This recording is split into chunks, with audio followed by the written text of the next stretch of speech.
Hello, it's Domain Dave from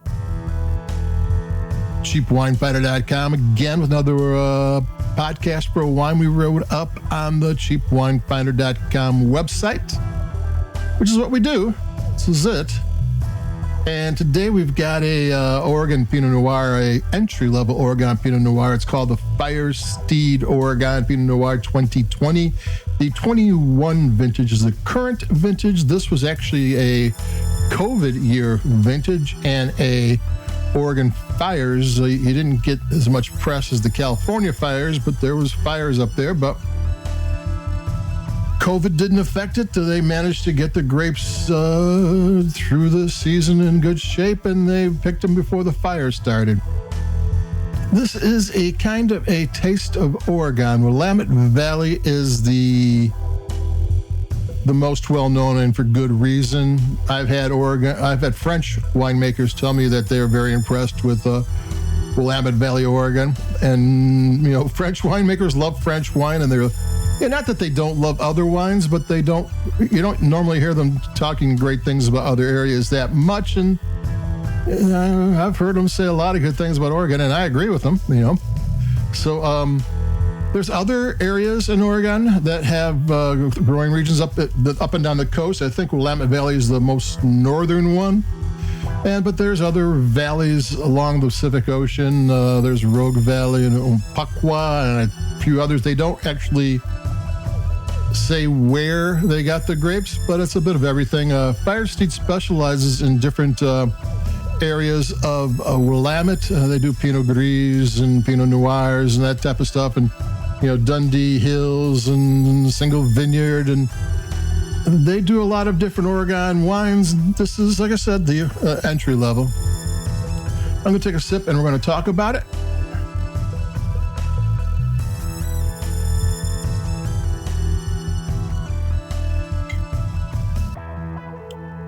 There are a few interesting production details here. They fermented it wine in both stainless steel vats, like everybody does, especially in this price range, and open top fermenters, which is kind of how you make beer. And the cap, the grape skins and everything form a cap over the top, and it could possibly get air to the wine, and air in the winemaking process is not too much air is not a good thing, but it brings out different flavors and aromas and what have you in the wine. And they did that. That's kind of it's something, if you don't keep a close eye on, it could ruin everything, and it didn't. And then they aged it in small French oak barrels and stainless steel. So they got a couple different production fermentation techniques, a couple different aging techniques, and the yeast they used to start the fermentation was from cellars in Burgundy. I mean, yeast is everywhere. It's a natural thing. You can get production in yeast, but they got yeast that was, the word they use is propagated from cellars in Burgundy. So even though this is entry level, it's not necessarily a simple throwaway wine. There is some careful techniques used. It was very made with some specificity. And how does it taste? Well, it tastes like Oregon Pinot Noir. It lists for $20 on their website, and from what I can tell, I paid $12.99 for it, and most of the wines on the internet's $13 to $15 to $16 area, which is not super cheap, but for Oregon Pinot Noir it is.